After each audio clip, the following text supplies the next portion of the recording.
এখন একটা ভর্তা বানাবো। তবে আমি কোনো বাটাবাটি ঝামেলার মধ্যে যাব না। তবে মরিচটাকে আমি অবশ্যই বেটে নিতেই হবে। যদি ভর্তা মন মতো খেতে চান অবশ্যই ভর্তার মধ্যে মরিচ বাটা দিতে হবে। তবে বাঁশপাতা শুটকিটাকে আমি আজকে বাটাবাটি ঝামেলা ছাড়াই খুব মজাদার করে একটা বাঁশপাতা শুটকি রেসিপি করে ফেলবো। তো আসসালামু আলাইকুম সবাইকে। প্রথমে আমি গরম পানি করে হালকা একটু গরম পানি করে এই যে বাঁশপাতা শুটকিটাকে ভিজিয়ে রেখেছি। এই যে উপর থেকে যে ময়লাগুলো আছে সেগুলো আমি গরম পানিতে পরিষ্কার করে নিয়ে আরো কয়েকবার ধুয়ে নিব।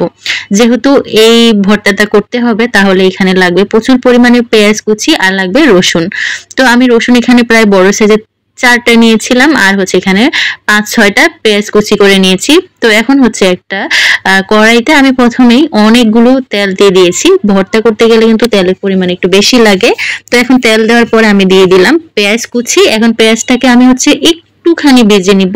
ভেজে নেওয়ার পরে হচ্ছে আমি যে রসুনটাকে আমি মাঝখান দিয়ে কেটে কেটে রেখেছি সেটা এখন দিয়ে দিব।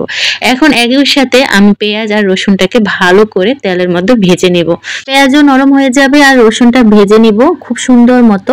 একটু সময় নিয়ে যেহেতু করতে হবে আর আমার হাজবেন্ডকে যেহেতু ভাত খাওয়াতে হবে, যেহেতু রাত্রে সে ওষুধ খেতে হয়, তার মাছ মাংস থেকে একেবারে রুচি উঠে গিয়েছে। 1 মাস ধরে রোজার অনেক বেশি মাছ মাংস খাওয়া পড়েছে। যেহেতু এখন ভর্তা খেতে চেয়েছে তাহলে তো একটু মজা করে সময় নিয়ে করতে হবে। একটা আইটেম করব, অনায়াসে 2 প্লেট ভাত মজা করে খাবে।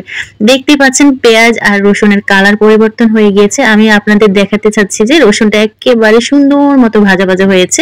পেঁয়াজটাও হচ্ছে নরম হয়ে বাদামি কালার হয়ে এসেছে। এই পর্যায়ে হচ্ছে আমি কি দিব জানেন? যেই বাঁশপাতা শুটকিটা আমি ধুয়ে রেখেছি খুব সুন্দরভাবে, আমি কিন্তু এখানে 3টা বাঁশপাতা শুটকি নিয়েছি, একদম বুঝাই যাচ্ছে না কারণ এগুলো হচ্ছে ভিজা বাঁশপাতা শুটকি আর এটা ধুয়ে নেওয়ার পর একেবারে হচ্ছে নরম হয়ে গিয়েছে। তো এখন আমি এই তেলের মধ্যে রসুন পেঁয়াজ আর এই শুটকিটাকে খুব সুন্দরভাবে আমি ভেজে নিব। আর এই বাঁশপাতা শুটকিটা এখন দেখতেছেন না গোটা, এটা হচ্ছে একেবারে ভাজা করতে করতে একেবারে ছোট ছোট হয়ে যাবে। পেঁয়াজ আর রসুনের সাথে একেবারে মিশিয়ে যাবে, তখন আর বুঝেই যাবে না যে আমি বাঁশপাতা শুটকি এখানে দিয়েছি। এই তেলের মধ্যে এইভাবে ভেজে নেওয়ার একটাই কারণ, শুটকির যে একটা গন্ধ থাকে সেটা একেবারে চলে যাবে। আমি কিন্তু কোনো লবণ এখনো দেইনি। এই যে দেখতে পাচ্ছেন এখানে পেঁয়াজটা খুব সুন্দর মতো ভাজা ভাজা হয়েছে, রসুনটা হয়েছে, সাথে শুটকিটাও। বুঝেই যাচ্ছে না আমি এখানে কোনো শুটকি দিয়েছি, তাই না? আচ্ছা, এই পর্যায়ে আমি হচ্ছে একটু লবণ দিয়ে দিলাম। আপনারাও কিন্তু লবণটা দেওয়ার সময় একটু খেয়াল রাখবেন, যেহেতু শুটকিতে লবণ থাকে তাই একটু খেয়াল করে দিবেন। আর এই পর্যায়ে আমি হলুদের গুঁড়া দিয়ে দিলাম। এই তেলের মধ্যে এখন লবণ, হলুদ আর বাকি যা আছে সবকিছু আমি আরো কিছুটা সময় নিয়ে ভেজে নিব। যেহেতু আমি শুটকিটা পাটায় পারছি না, সেই অনুযায়ী এখানে সময় দেওয়াটা কোনো অস্বাভাবিক বিষয় নয় আমার কাছে, কারণ বাটাবাটি অনেক বেশি ঝামেলা আমার জন্য। তবে মরিচ বাটাটা আমি ব্লেন্ড করে নিয়েছি সেজন্য একটু কষ্ট কম হয়েছে।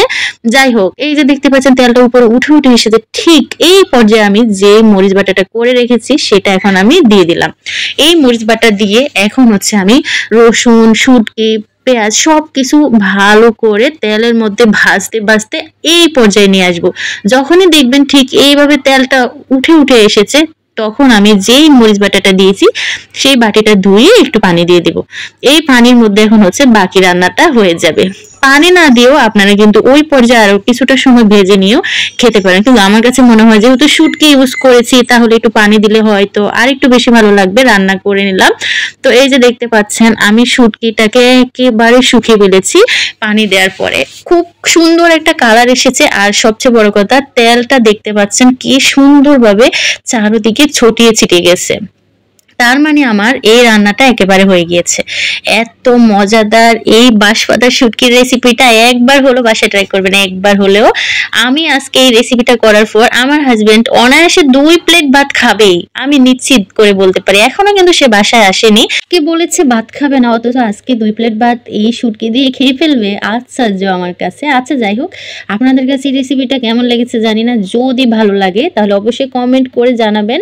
আর যদি আরো নতুন নতুন ভর্তা রেসিপি দেখতে চান তাহলে কমেন্ট করে কিন্তু জানাতে হবে। তাহলে নিয়ে আসবো নতুন আরো একটা রেসিপি। দেখতে পাচ্ছেন কতটা লোভনীয়। আল্লাহ হাফেজ সবাইকে।